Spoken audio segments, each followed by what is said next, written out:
Okay, well, greetings everyone, and welcome to Anthroperspectives. I'm Keith Kellerzone. I'm an applied business and organizational anthropologist.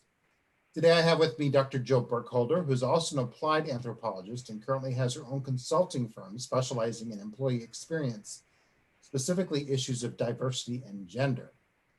Well, it's great meeting and talking to you today. So why don't you tell everyone a little bit about yourself and your career? Well, thank you, Keith. It's a pleasure to be here. Um, I started out very much on I'll say, very traditional path through anthropology. I had academic aspirations. I had an academic career for many years.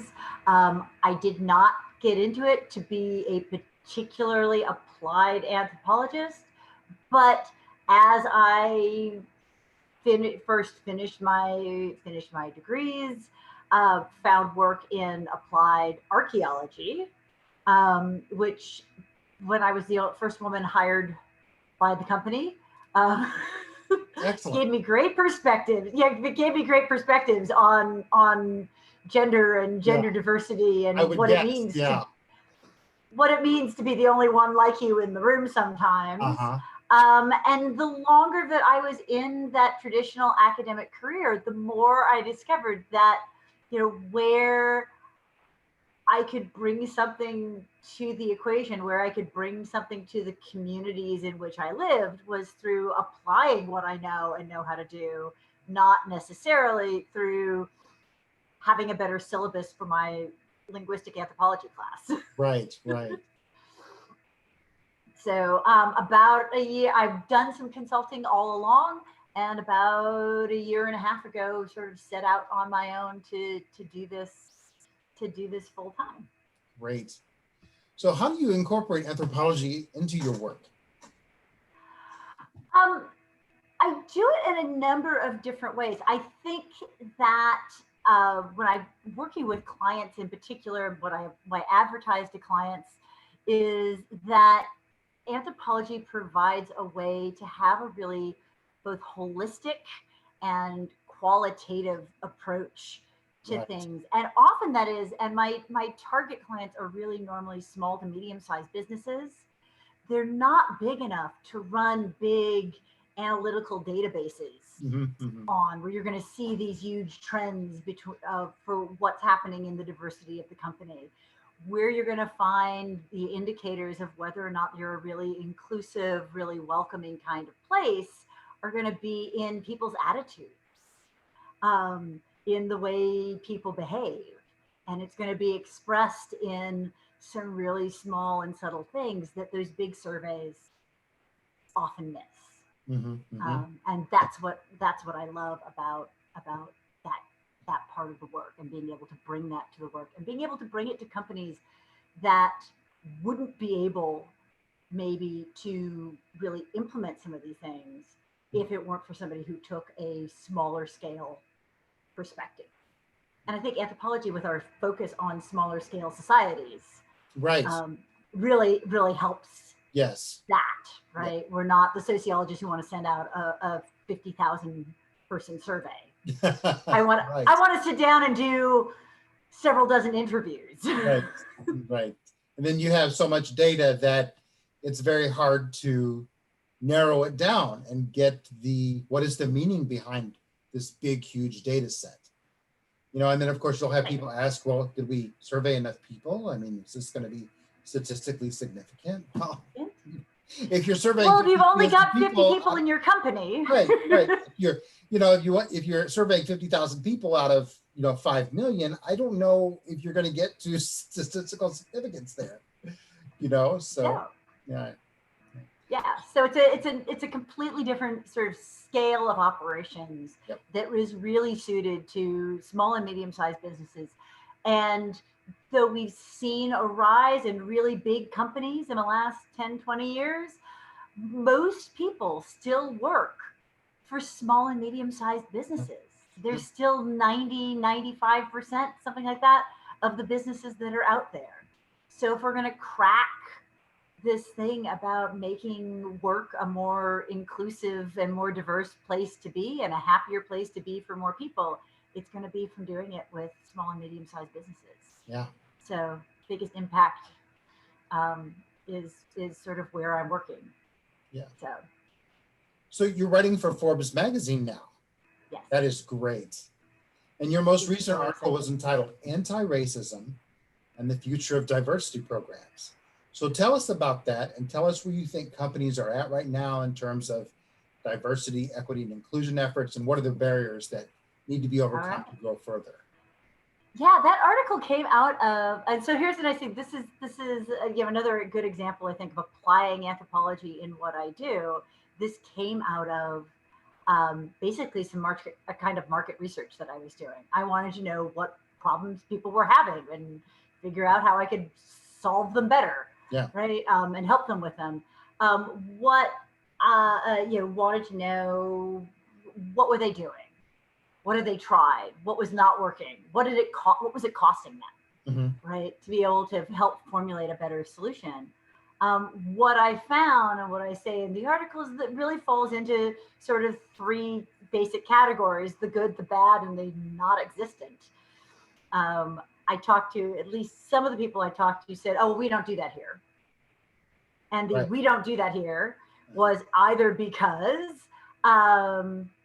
we don't have the resources, or we don't feel like we have the resources, because they're comparing themselves to, this big, huge initiatives that, like, big article recently about T-Mobile and this huge initiative that they've established, which is fantastic, but your average 100, 200 person office company isn't going to be able to do anything like that. So they say we can't do that. I have some, unfortunately, that not only say that we can't do it, but say I just don't care. Okay, honesty is there, and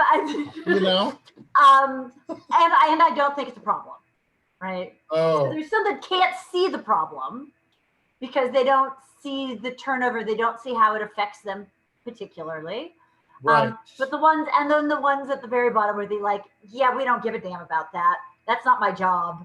And I just said, okay, not my ideal client. We will just, thanks for your time. I'm going to move on. The bad were places that were doing things that were either required, remedial, or reactionary.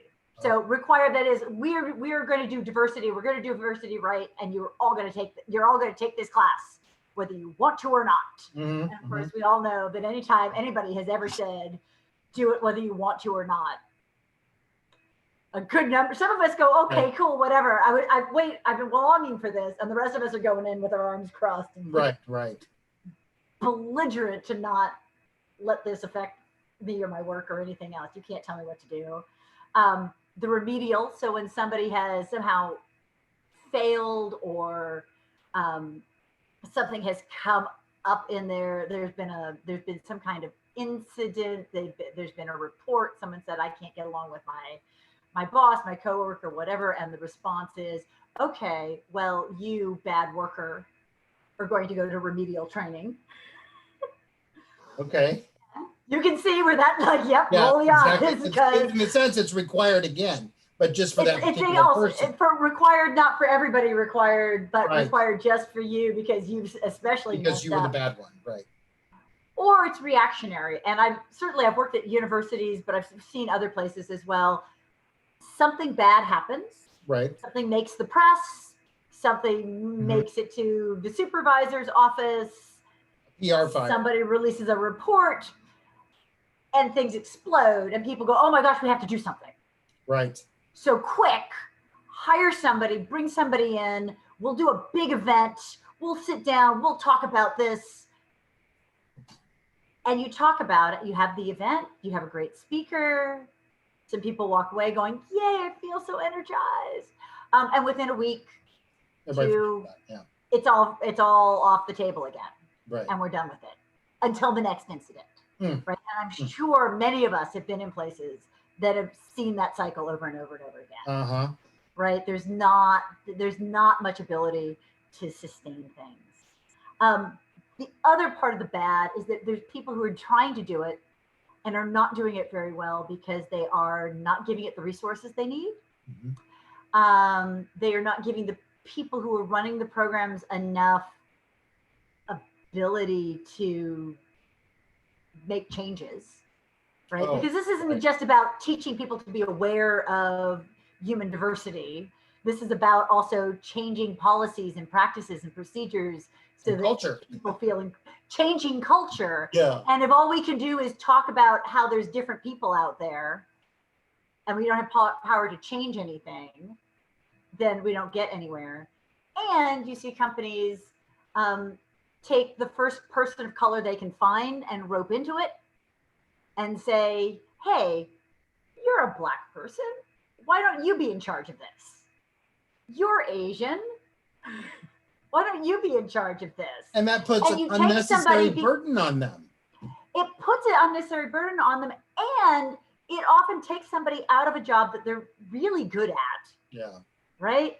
And puts them into this role that they are completely unprepared for, right? Because somebody is a person of color, they have perspective that someone like me who's white does not have.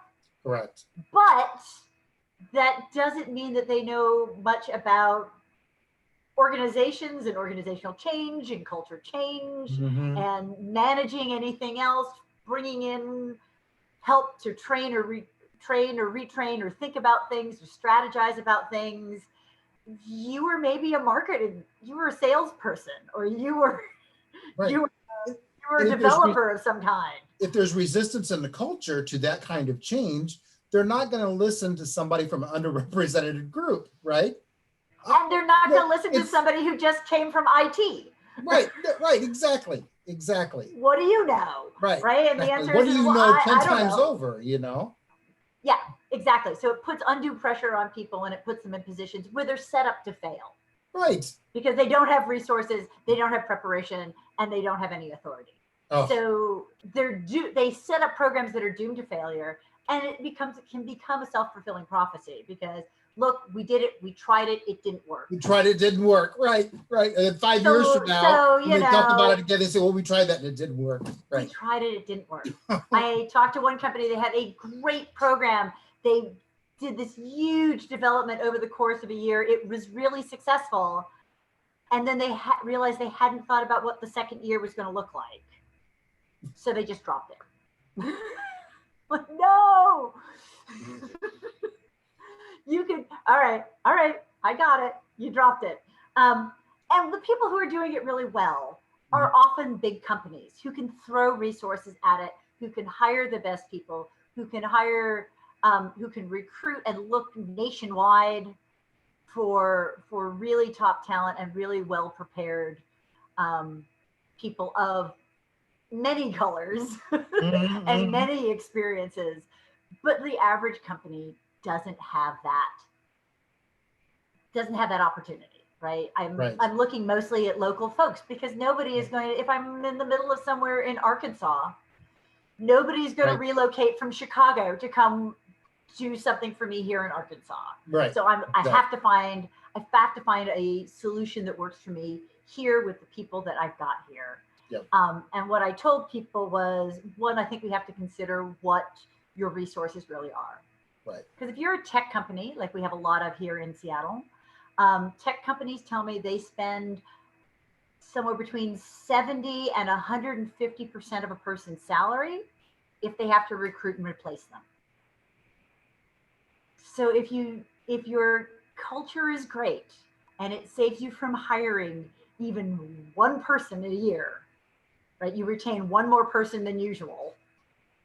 You've saved somewhere between, I don't know, $70,000 and $150,000 a year. Yeah. If you're paying less than that for your diversity and inclusion and engagement program, then you're getting a bargain. Right. So maybe there are ways to do this that you haven't thought about, and maybe it is worth it. And to the extent that more and more consumers are looking for companies that are being conscious consumers and are looking at ways that companies are doing business and who is in their pipeline and who's in the company and what does their diversity profile look like. Having a better diversity profile One might, yes, it might improve your innovation and your ability to solve problems and your ability to change directions when I don't know, Mhm. things like pandemics happen. Mhm. Um, but it might also be something that signals to your clients and your customers something that they are looking to see, which makes you a better option Mhm. for for the goods and services that you provide. So there's a lot of, that's a little bit harder to calculate than Right. replacing one employee, but there is a return on investment on good programs Right. that that are harder, that may be hard to calculate, but they're real and they're there. And I'm sure Um, that's what companies want is they want what are the going to be the hard numbers? What they want behind hard this whole numbers. thing? What is the return Yep, on investment for doing this? How much right. more money And are we going to be the able to save? yeah, and And the that's tough. how much happier your employees going to be, how much more engaged are Yeah. people going to be, Yeah. and what's that going to give you? I can't tell you. Right. But I can tell you that somewhere in the long run, there is a return on this investment and it should be valuable to you. Yeah. I think if you're willing to make that investment, then I think you can, I said, shift away from splash. Right. Right. We want to do something splashy. We want to bring in that big, high powered person who comes and does this really dynamic, awesome thing. Hollywood.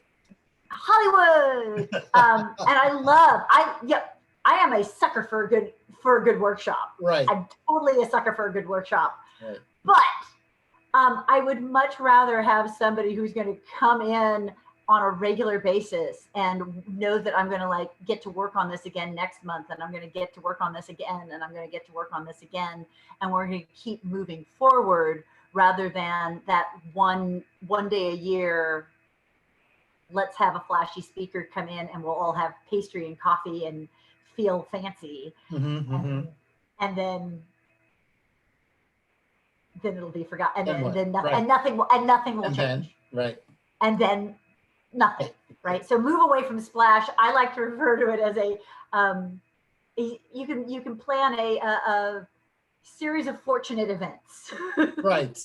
Right? Small little things that you're going to do on a regular basis that's going to regularly engage people. Right. I think you spread out the work. We don't put this work, you don't put the work of changing equity and inclusion on just people of color, Right. or LGBTQ people, Right. or trans people, or people, people who seem outside of whatever your norm might be. You make this a job for everybody to be inclusive. And the one of and ways that you can do that are things like focusing on connections.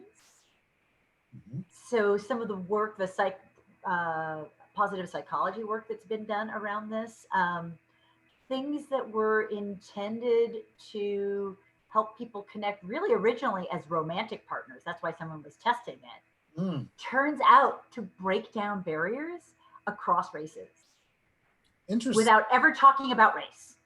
Interesting. Right. So I can reduce essentially reduce unconscious bias by sitting around and talking and getting to know somebody as an individual, as a real person. Right. As opposed to sitting like, let's sit down and let's talk about how you are different from me and how your experience is different from me. Right. Let's sit down and talk about where we might have things in common and how we might learn from each other and how we might explore the world or begin to see the world through each other's eyes. Mm-hmm. Is to me incredibly anthropologic, and that sense of trying to get to that emic anthropological kind of perspective. And it turns out it reduces unconscious bias, which makes that culture change so much easier. And then I think if you focus on enhancing people's human skills, we tend to focus on, when we talk about employee development, we tend to focus on getting more language skill, programming language, getting them new tools, new analytical pieces, new software. We don't talk about where do we need to help people communicate better. How do we need to help people create influence better. Mhm, mhm. And when we emphasize, and again, it's about, it seems a little bit weird as a diversity strategy because it takes talking about actual diversity off the table. But Interesting. where a lot of people feel uncomfortable about that, and it's particularly, and the group that feels most uncomfortable about it are largely white men. Statistically, I that would have just never happens to be guessed. where it is. I know, it's a surprise. But when you make it about making friends and getting ahead and doing better at your job, suddenly all of these things have relevance for people, and they have relevance for everybody. And it's a whole lot easier for people to invest in them, and feel personally invested in them, than if we say, we're doing this, you're going to take on this task, or we're going to set those people this task so that those people, whoever those people happen to be, can feel better about being with us. Yeah. And you just need to cut them some slack and let them do it, because oddly that doesn't really work, right? It's Right. so that's the solution I'm working on. And when you look at some of the kinds of things, and it repeats in small scale the kinds of things that big companies are doing, right? And I've also suggested things like kinds of audits, like thinking about what are our practices internally. Mhm. How are we doing evaluations, Right. yearly evaluations? Um, how often are we doing evaluations? Because sometimes that puts some odd pressures on people, when you do them only once a year and they only get feedback once a year.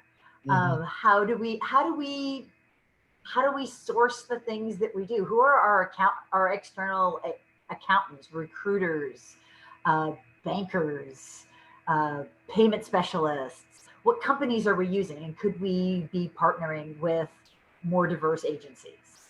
Because there are Black-owned banks out there. Right. They're FDIC insured, just like the other banks, That's right. right? And we could be doing business differently.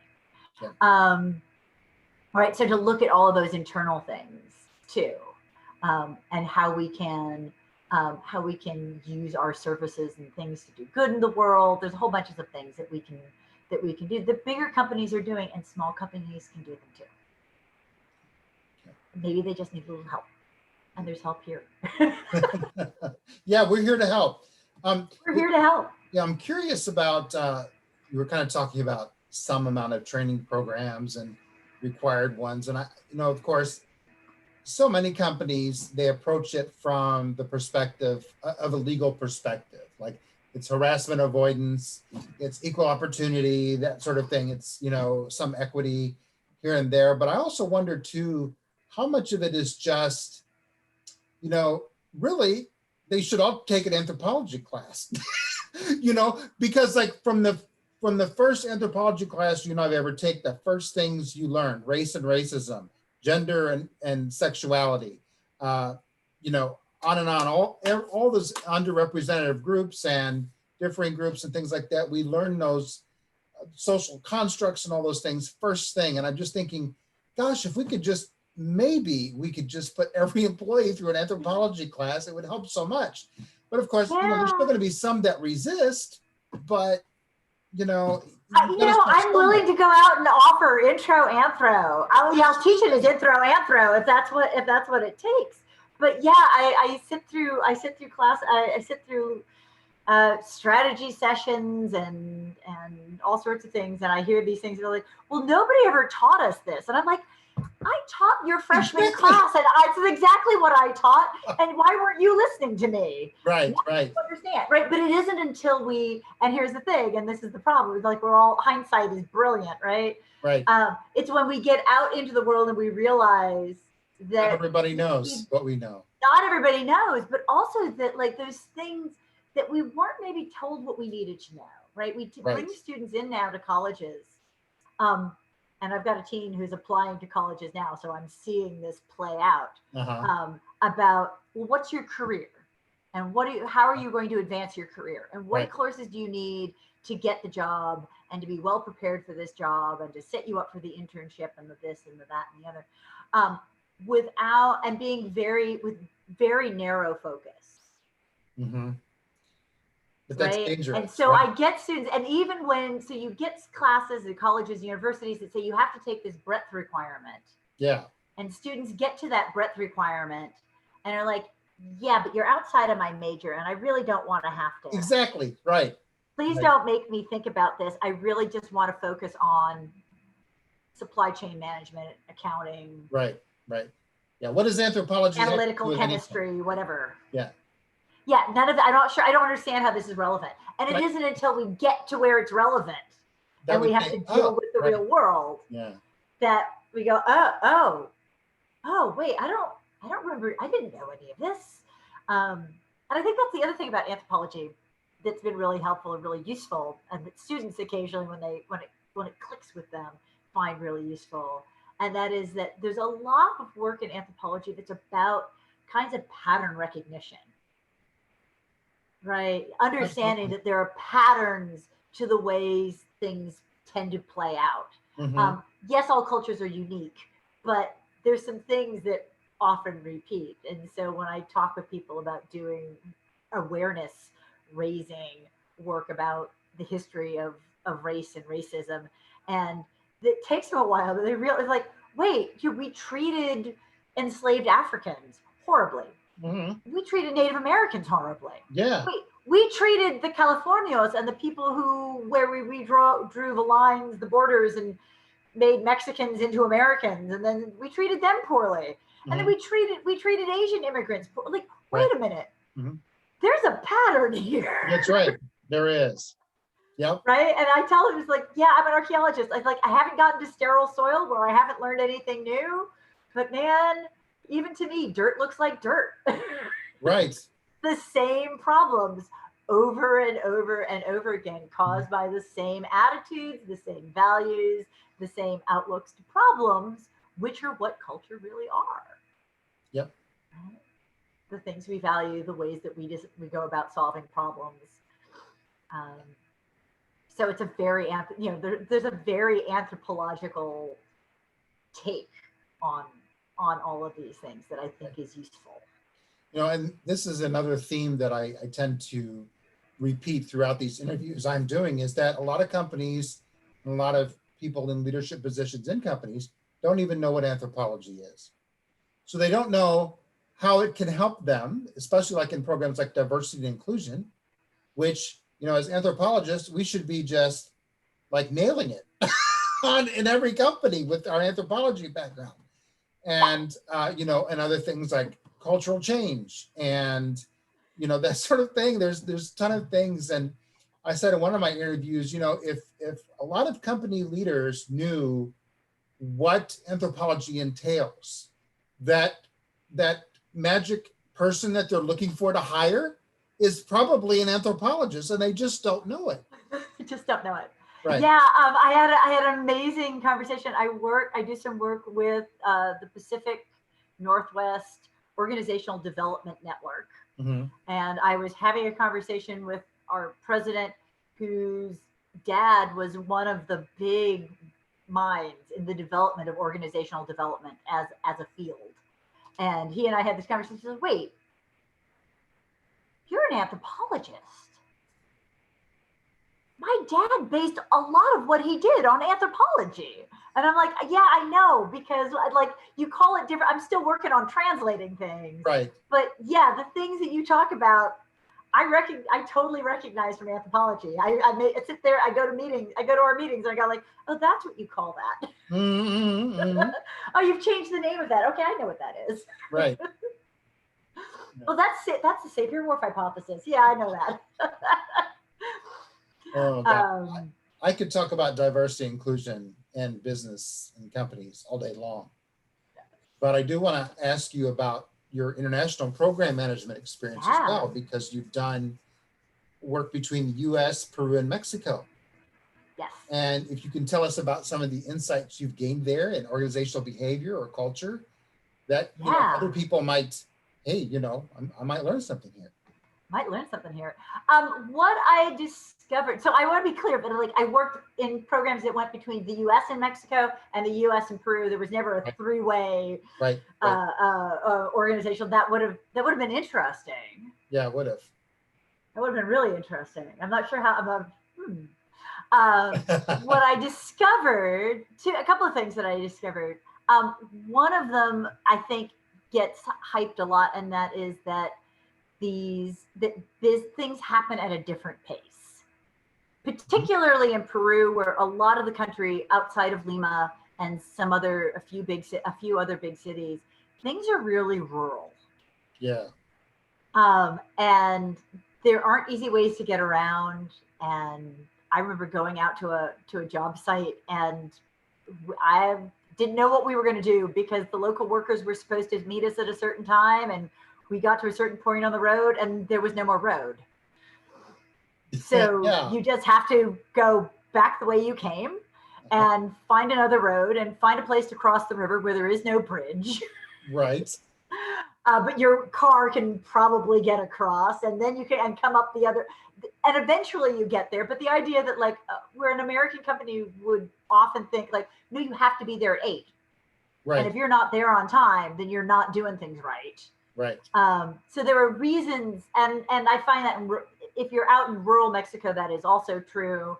Um, to the extent that there's less infrastructure and there's been less, things are often less well maintained. I've had buses break down. I've had all sorts of things Yeah, happen that happen a lot less in the United States. Not that they never happen here. right. Um, I think there's, at the same time, I think there is a misunderstanding that people in Latin America don't understand time or don't want to be timely about things. Hmm, I interesting. have never been, I was totally surprised the first time I booked a trip with colleagues in Peru, and they said, okay, we're going to leave early. We're leaving at 6 o'clock, and we're leaving at 6:30 in the morning. I was like, oh, okay, sure, we're leaving at 6. Sure. Sure, we are. You're probably like 8 o'clock is probably when we're gonna leave, I'm right? gonna have time. I should go back in, and I'm sitting there on the doorstep at 6:28, going like I should go back in and make myself an extra cup of coffee because we're not going anywhere. Right. And on the dot, they were there because when things do work, when infrastructure is in place, they have the same understanding that when you told somebody you're going to be there at 8 to do business, you're going to be there at 8 to do business. If you said we're leaving on this business trip to get to a certain place and we're leaving at 6:30, then we're leaving at 6:30. Hmm. Um, they're not, there's this, I think there's a reputation of people being so laid back that it comes across as being kind of really lazy, and people are not. There Hmm. is no laziness That's great. um, Yeah. anywhere that I have seen. And I would say the third thing that I've learned is that business relationships are much more, they're relational, Yeah. not transactional. Right. Right? Nobody was going to hire me to do diddly squat because of my reputation, because of my resume, because of my qualifications or the number of degrees I had.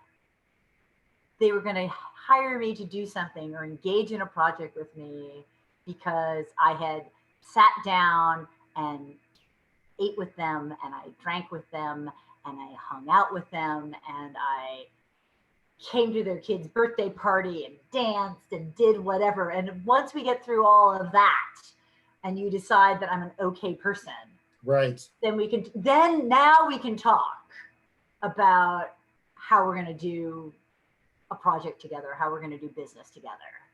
But until we get to that point, there's just yeah, yeah, I know And you, but like, that kind of dynamic is so common in so many other parts of the world. yeah, It's yeah, almost like there's two things. It's either very transactional and very, sort of non-relational, or it's very relational. It's very like almost family oriented. I was talking to one of my interviewees who worked in China, and it was very similar about gift giving and developing that relationship and that sort of thing. yeah, And I worked for Toyota for 10 years, and that's very similar too. You develop a relationship. I mean, it's still very transactional, but um, they still see company as a family, and you're part of a family, right? Mhm. In the long run, especially if you work for Toyota, because that's the family name, right? Right, it's So the family name, right? they see that relationship Right. building as being very important as well. Right. And it It takes a long time, and it was a does, it does. hard to get established. And I remember going and making trips because I wanted to maintain the relationship. Yeah, And I knew that if I didn't go and sit there and have coffee with this person or drinks with that person or put myself physically in front of them at least every so often, being just another name on the other end of a chain of emails wasn't wasn't good enough. it's not going to cut it. Yeah. It wasn't going to cut it. Right. I needed to be there, and I needed to be, and I needed to be, and I think being willing to be a good sport about the cultural stuff. Hmm. And this is Hmm. another sort of Right. anthropological kind Yeah. of do as the natives do. Yeah. I am not a brilliant folk dancer, but the fact that I was willing to get up and give it a shot, Uh-huh. And even if you made a fool right? of yourself, so what? You know? It was a good time. A good time was had by all because they got a good Exactly. laugh out of it, Exactly. if nothing else. I'm willing to eat the freeze dried potatoes, and I was willing to eat chapulines, the toasted grasshoppers, and I taught when I traveled with students. I said, okay, here's the deal. Here's my anthropological deal. Taste first, ask questions later. When Hmm. it comes Yep. to food, if you don't, I won't let you eat anything that's dangerous. Right. Of But course. if you don't like it, you don't like it, and I can tell you what it is. But if you like it, I don't want you to not like it because you find out that wow, The that was grasshopper. tongue. I don't eat Oh, tongue. What? Like, yeah, yeah. you see, tongue is pretty good. Yeah. You never knew brains were so tasty. Yeah. Yeah. Yeah. So, So, so on, I've had a few discussions with people on LinkedIn about organizational culture. And it seems like everybody, especially companies, they have a different understanding of, what culture is to them versus what culture is to people like us, right? So what is your yeah. definition of organizational culture? Ah, I feel it like sort of echoes some classic definition of culture and anthropology. It's Yeah. that it's all of those things you need to know how to do and to believe in order to sort of fit in with the people you work with Hmm. and to be seen as making a valuable contribution. Hmm. Hmm. It is rarely in the employee handbook. It That's is true. rarely very little to do with what is That's written in very the true. employee handbook, right? And I mean, unless of course you ask me to rewrite your employee handbook, in which case maybe it is. But and it's sometimes not even in an organization's mission or values statement. Right. I've worked places where I said, I'm going to I want to take on this project because here's how it fits with the mission of the organization. And realized afterwards there was somebody sitting in the room going like, well, I don't buy into any of that. And I was just ticking people off Yeah. because here I was boldly going forward with, here's this thing that supports our mission values because this is what we said. I Yeah. was very young at the time, uh, only to It's find out posted on the that wall. We've got a plaque for it, so we've there it got a is. plaque for it, Yeah. right? And sometimes it's a really important thing, right? When we put those things out there, we can get people to remember what it is that we really stand for. Yeah. And I've certainly also seen cases where people are plastering it on the walls, maybe because nobody really seems to believe it, and we wished it were true. Yeah. And so the more times you post it on the mirror and paint it on the walls and hang the banner across the walkway doesn't change the ways in which people actually play things out, right? If it's still dog eat dog, stab your neighbor in the back so that you can get ahead, Hmm. we're all about friendly family Hmm. doesn't mean anything. Right. So what is it not? What do you think are some of the misconceptions about culture that people have? Let's see. Um, I think, let's see, what is it not? I mean, yes, it's in your rules, but I don't. I mean, I think this goes to the, like, I don't think it's in the handbook, Right. right? The rules are a lot about how to do this and how to do that, which do sound like the kinds of how do you things you need to know or know how to do. Like I Hmm. need to know how to fill out my timesheet, Right. um, and there might be some of that, but because somebody might have some really weird, cool timesheet keeping thing that they use that's very particular. But I think more than that, I think it's not so it's but it's not so much, it's not a lot of those mechanical things, Hmm. Hmm. right? It's really in those human interactions, and the ways in which we convey our beliefs and our values, not in the rules and the mechanics of how do we how do you sign up for your medical benefits, Right. and how do you and maybe the organizational structure, the organizational structure I can see it, like I can, it depends Right. on where you are a little bit, like a lot of things in anthropology, it sort of depends on where you are, Right. because sometimes the structure, right, I've seen places that have these really diffuse structures where everybody really, there's not a lot of hierarchy, Hmm. Hmm. and there's something very different about a place that doesn't have a lot of hierarchy compared to some place that has a ton of hierarchy, right? Right. And you're looking at like how many moves are you away from this person or that person, because there's this grand pyramid Hmm. of institutional power that you can play with and scale. And if everybody's two two tiers away from the boss, Right. Right. then then there's bound to be a different culture, because you're going to have to go about things. You're going to organize things. You're going to organize work differently. Yeah. I was just reading an article about Sweden and organizational culture in businesses in Sweden and how very flat they are, at least from our perspective, very flat they are. They call everybody by the first name, and there's not a lot of, um, I don't know what's the right word, kowtowing, I guess you could say. And I remember reading something similar about that with Iceland. I'm thinking to myself, gosh, I would love to go to either one of those countries and study the organizational cultures, because I'm thinking, if they're making it work, why can't we make it work, right? So how would that, because so much of like the diversity inclusion that we talk about, and, the sort of positive organizational culture, a lot of the barriers there that I've noticed is just this sort of rigid application of the hierarchy and the power structure, right? That sort of compliance management, as they call it in leadership school, you Yeah. know, and think, well, that, well, our economics are better than theirs and this sort of thing. Yeah, but you also have organizational culture problems and diversity and inclusion problems, which is not very good economics in the long run either. So, here's that. Yeah, and I think it's interesting because I there's an organization not just down the actually really just down the street from me that has made quite a reputation, because the CEO said, you know what, CEOs making hundreds of times what their average worker makes Mm-hmm. is ridiculous. That seems like a stupid way of doing things. So he took a huge reduction in salary, made some rules about paying everybody much more equally.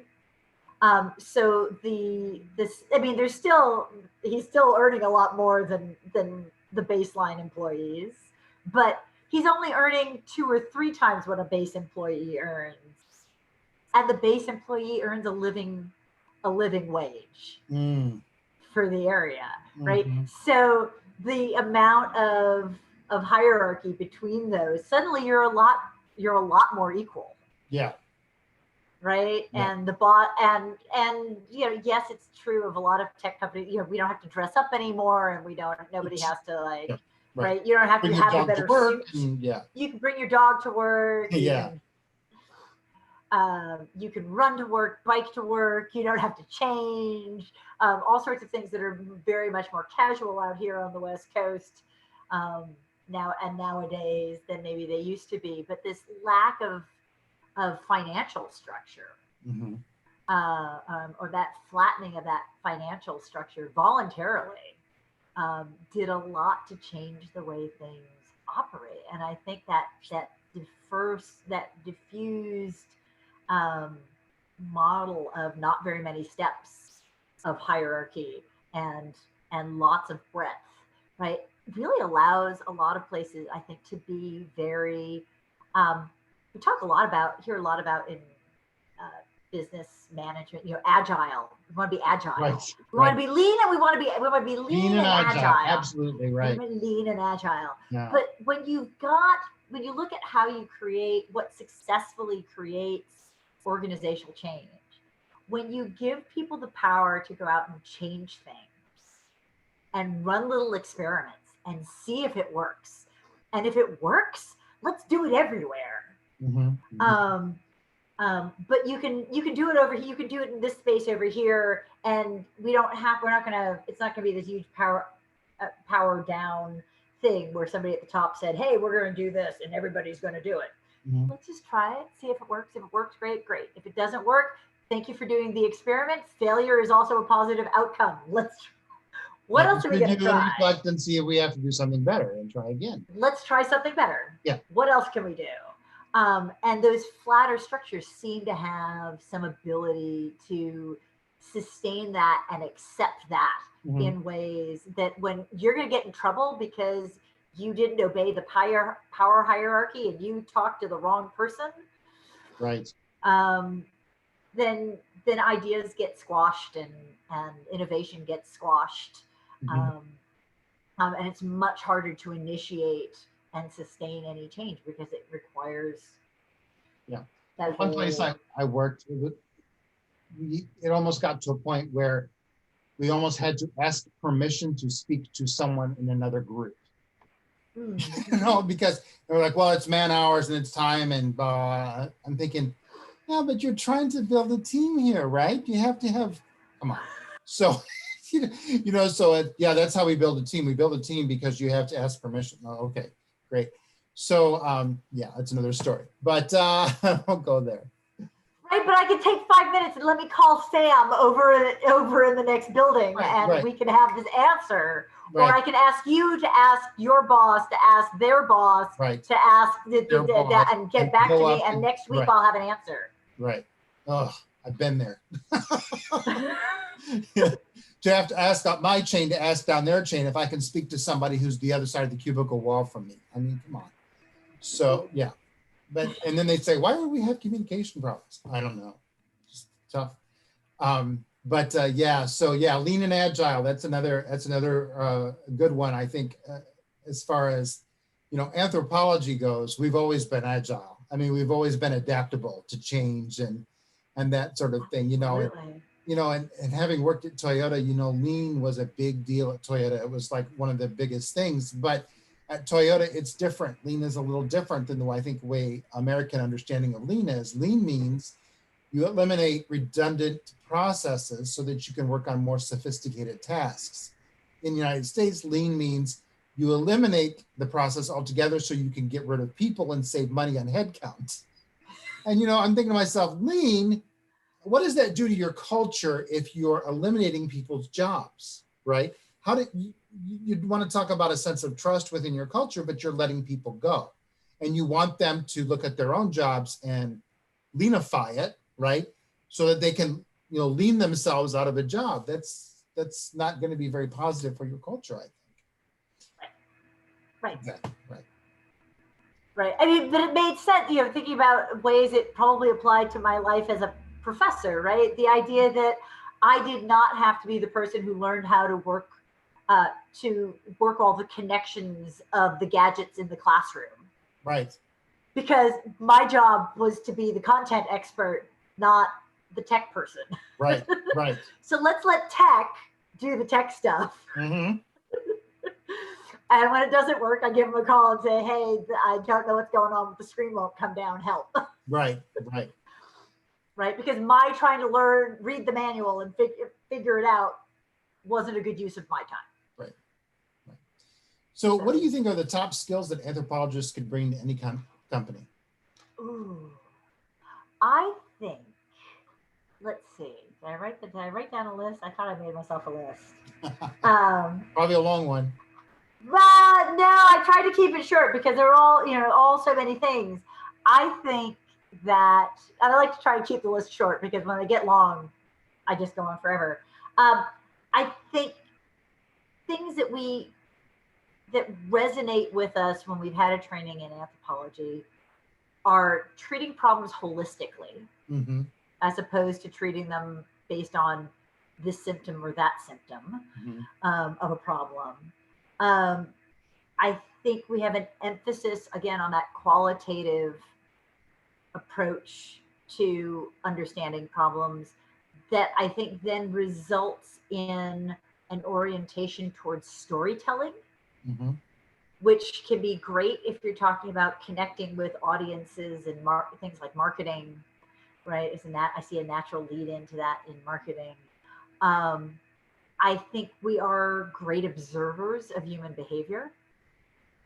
If we've learned to Right. do this right, we're great observers of human Absolutely. behavior, Right. which are sometimes so much better than the things that come out of our mouth, Mm-hmm. Mm-hmm. right? I know lots of people who know what all the right answers are, and when you ask them to go and do it, Right. it's not how we actually behave. Correct. Right? It goes, Right? it I know goes how to back. eat healthy. I can tell you all the rules, but I still have the bag of Reese's cups in the cupboard, Right. It which goes back to belies what Margaret Mead said, right? What people say, what people do, and what you. they say they do are entirely different things. Yep, absolutely. Absolutely. So that ability to watch Mm-hmm. and look and see how people really react, which again, I think leads to applications in things like user experience and user interface, Mm-hmm. right? I say this is what I want from my smartphone. I say this is what I want from my next app. But when you look at how I actually use my phone and how I actually use my computer and Right. where I actually do my work, maybe that's not true. Right. Right? So that ability to watch what people actually do and not always not listen to just what we have to say or what we write down. Um, and I think that ability for learning to establish relationships with, especially with people who are different than us, Yes. and helping be that bridge Yes. between that, because um, developing that, leaning towards and leading into that emic perspective, I think gives us a lot of empathy, Mm-hmm.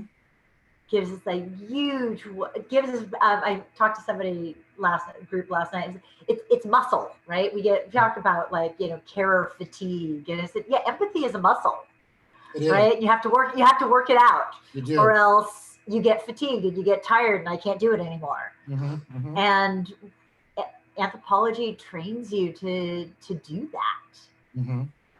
to have that empathy, to step into other people's shoes, to look at things from their perspective and through their eyes, um, in ways that other more traditional forms of analysis and data collection on human behavior don't always. And I think it's infinitely valuable. And as the world becomes a more diverse place, as we have more generations in the workplace, Mm. as we have greater diversity, greater capacity for diversity, because now we all now know, we've just discovered we can all be remote almost all of the time, and we can Yep. work from all over the world. Mm-hmm. So we can have colleagues everywhere Mm-hmm. if we can figure out how to manage those, engage in those relationships Mm-hmm. meaningfully, and have empathy for each other. And I think um, that's the future. I think that's the future. The diversity is there. It's a question of whether or not companies figure out how to embrace it and how to make the most of it. And I think empathy and um, relationships are the way to do that. So, what do hiring managers and recruiters need to know to understand the value of the anthropological skill set?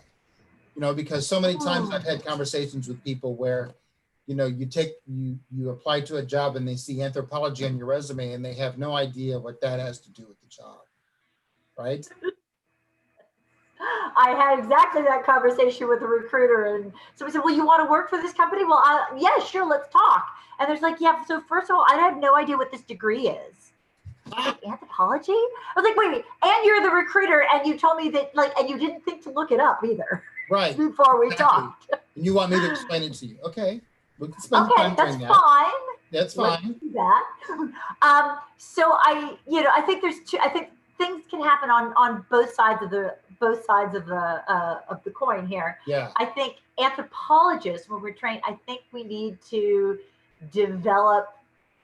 get better at developing a vocabulary to describe the skills that we have in the kinds of terms that recruiters are looking for them. Right. Right? Because recruiters really do they take less than a minute to look at a resume. Right. If it's an yes, it's even less. Right. It's like so many seconds. The words, Yep. If the words don't match up, they don't bother with it. Right. Because their job is structured that way, right? Yeah. They get paid by plugging pegs into holes. If they can't figure out what shape peg you are, they just toss you out. Right. I can find another round peg for this hole. Right. But I'm not going to bother with one that's like, I don't know, is that a hexagon or an octagon or like, I don't care. Not a circle. If I have to think about it, forget it. You're out. Forget it. So I think we can do better on our anthropologists can do better on our side.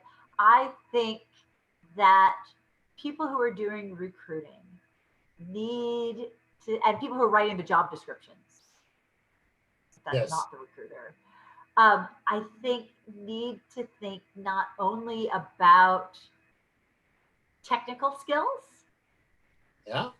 but the human skills that are going to make people successful in those jobs. And I know this from actually when I talked to I did a survey many years ago now, because I had a bunch of archaeology students, and I talked to archaeology survey companies. I said, so what do students need to get their foot in the door, and what do they need to do to keep the job at the end of the season when you start laying people off? Right. Right, and stay employed year round. It was what they needed to really know how to do was not all the technical stuff. And in fact, they said, I can teach you how to do a lot of the technical stuff. And if you don't know how to dig a hole, we can show you how to dig a hole. Right. Right. If you can recognize the difference between bone and ceramic and stone, and know some basic categories and be observant and know enough to ask questions, I can teach you how to fill in the forms and dig the holes and put the tags in the bags the way we like them. Right. So we can train people for a lot of technical skills that we would like. Yes, we'd love it if they walked in with them, but it really wouldn't take us very long to train them in those things. What made people valuable in the long run were things like your ability to communicate. Imagine that. Your ability to get along with other people. Imagine that. Imagine that. Yeah, so communication, ability to get along with other people, and your ability, oddly, in the case of archaeology, your ability to like literally navigate around the world. Right. Your ability, so if you have no sense of direction and I can't remember whether something is north or south or east, it's hard to give somebody directions to some remote spot in a mountain where your GPS isn't going to work. Right. You got to be able to read a map, and you got to be able to figure out how to read a map and follow directions, or know enough to be able to communicate and ask for those directions. A little language skill goes a long way. A little language skill goes a long way. And I think too that there's so many things. I did not do a lot of intensive training in my training in linguistics, but the things that I learned along the way about the importance of communication and the ways in which we communicate, which include not only the things that come out of our mouths and out of our keyboards, but also the things that don't. Right? Knowing when to keep your mouth shut. Right. Knowing when you're being given a cue to apologize. Right. As opposed to define and defend. Right. That make people easy to work with, easy to train, and easy to help them skill up Hmm. into whatever comes next. Right. And I think that ability to, and I think that the beauty of good solid anthropological training um, is this ability to, especially in the course of learning to do a little bit of field work, right? This ability to like go with the flow and make changes when changes need to happen. Hmm. Anthropologists tend to be the kind of folks who go, oh, okay, we're not doing that today. We're going to do something else. Let's go do something else. Let's sit down and come up with a new creative solution. Hmm. As opposed to being stuck in, we have to do things the same old way all the time. Hmm. And when push comes to shove and things change, and things always change because change is the constant. Um, People with that anthropological outlook are going to be the one, will end up being, going to be your go-to people, Right. right? People you can rely on to go with the flow and carry those changes forward, um, and bring other people along with them by being good examples of that. Hmm. Where the person who has the best coding or the best this or the best that might not might be great at what they do, Right. but might not have, but if you don't have those social skills, Right. you're not is not going to be someone you're going to want to work with for a really long time. I worked in IT for many years, and it's no secret that some people in those highly technical areas aren't very strong on human interaction skills, right? So that's and it becomes, sadly, it kind of becomes a stereotype for the whole group, you know. Mm-hmm. But no matter who you are, you're still human, so you should still learn the human skills and figure out how to navigate those human skills. So sometimes even some kind of training at companies on how to be a good human, for lack of a better explanation, would also be helpful. Yeah. And a lot of these toxic cultures that exist in companies, come from sometimes people in leadership positions who only know how to pound their fist on the table and yell and scream. Yeah. And, then they say, well, gosh, we got to find a way to improve the culture around here. Well, start with this leader, this manager over here who's making it bad for everybody. Well, they're really good at their job, though. They're really good. They're really good at their job. Well, yes, but that doesn't mean there isn't room for improvement on the human aspect of it, right? So, yeah. Right. I think anybody who's been in the work world long enough has Have come had that across experience. that some kind of supervisor who you're like, wow, they may be brilliant at part of this job, Right. but wow, this person's a bully and this person has Right. no social skills, Right. or this person has anger management issues. Right. And how many times I've even heard, when you say, gosh, that person over there, I mean, really, that's the way they communicate? And then you'll hear someone defend them by saying, yeah, but they're really good at their job. It's like, I wasn't questioning how good they were at their job. I was questioning their basic human, interaction skills. And so, but they're really good at their job. And you know what? And if you are in a leadership, it seems to me also that if you're in a leadership position, yeah, then part of your job, right, is taking care of the people who work for you. Yeah, that's right. And if your way of taking care of them is shouting at them and screaming at them and criticizing them harshly for every time they make a mistake, because you know how to do it better, and you would have done it better. Yes, you would have done it better than me, but you're also not caring for me, and you're not helping me grow, and you're not helping me do these things. But I think that happens a lot as companies think about, what are you doing to improve, what are you doing to fill your pipeline, right, and diversify your pipeline. Sometimes we focus very heavily on who's best at the job, right, and that becomes the person we make the manager, right. whether or not they have any managerial Right. talents or inclinations. Right.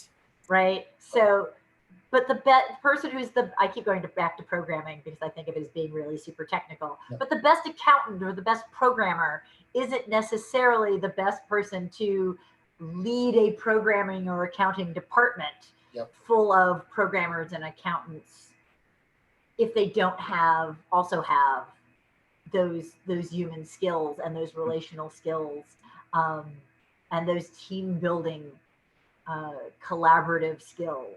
Yeah. And we can learn them, right? I don't necessarily know that I haven't quite figured out whether or not the whole nurture and nature.